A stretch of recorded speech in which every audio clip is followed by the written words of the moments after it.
Welcome to our study of Micah.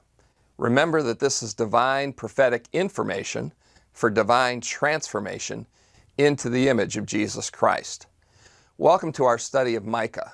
Micah, as a prophetic prosecuting attorney on behalf of the Lord God, calls out to Judah to hear a message of denunciation and deliverance. Micah states that Yahweh will exile Israel because of her oppressive dishonesty, total depravity, and idolatrous worship, and then restore the nation by establishing his righteous king and kingdom over the nations of the earth. The book is named after the prophetic author. The name Micah is a shortened version of the Hebrew word Micah Yahu, which means who is like Yahweh. Micah was a Judean from Moresheth, which was located 20 miles southwest of Jerusalem near Gath. He does not give his ancestry, which may be an indication that he was from the common people of Judah. His prophetic ministry focused on the sufferings of the ordinary people who were exploited by the rich and rulers.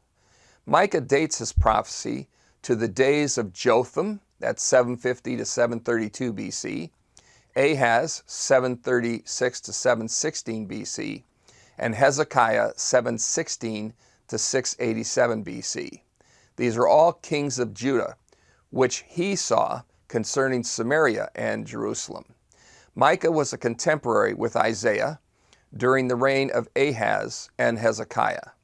Micah 4, verses 1 through 3, and Isaiah chapter 2, verses 2 through 4, contain a common prophetic message about the future kingdom. Micah's depiction of corruption and immorality corresponds well with the reign of Ahaz. Jeremiah records that Micah impacted the people during the reign of Hezekiah in Jeremiah chapter 26, verses 18 and 19. His preaching ministry helped to lead to a revival in Judah that impacted the rulers down to the common people. This would set the parameters of Micah's ministry beginning from about 740 BC and concluding about 700 BC. This was a period of great crisis due to the dominance of the Assyrian Empire. Micah would have witnessed the invasion of Israel by the Assyrians and the resulting deportation of the 10 tribes of the northern kingdom. The Assyrians had invaded Israel many times over a 60-year period, culminating in the fall of Samaria to Shalmaneser in 722 BC. 20 years later, Sennacherib would surround Jerusalem about 702 BC and mock Hezekiah. Hezekiah was delivered in answer to prayer as Yahweh sent a death angel to wipe out the Assyrian army. 2 Kings 18 and 19. Micah cried out against the social injustice, which included the exploitation of the poor by the rich and the perversion of justice and government by the rulers. There was little truth, since false prophets were numerous and spoke contrary to the prophets of Yahweh.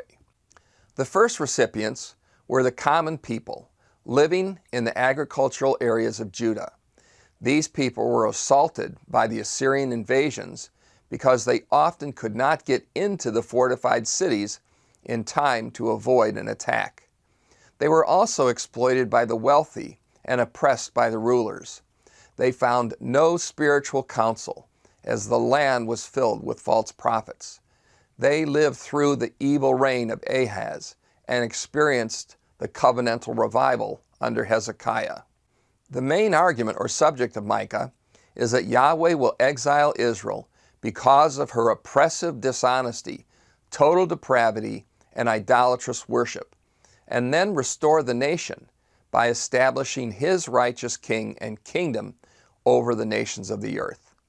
The main purpose was to convict the leaders and people of Israel of their sin and encourage them to humble themselves under Yahweh's judgment as they trust him to establish his king and kingdom in the future. Some key verses are found in Micah chapter 6, verses 7 and 8.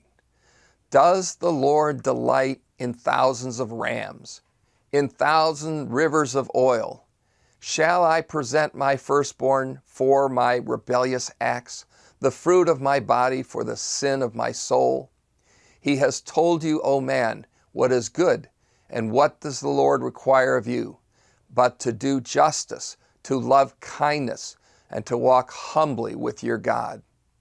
Some major themes are Israel's future, the Messiah and his peaceful kingdom, the laws of Moses, idolatry, oppression, judgment, and forgiveness.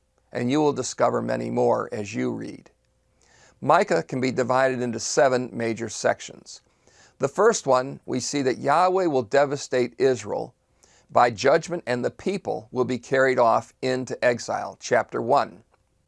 Chapter 2, Yahweh will deliver Israel into captivity because they oppressed the innocent and rejected the truth, but he will regather a remnant.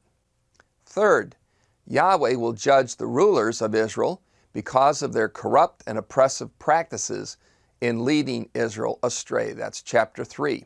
Fourth, Yahweh will establish his king and kingdom to teach his righteousness to the nations by gathering and restoring Israel in the land, chapters 4 and 5.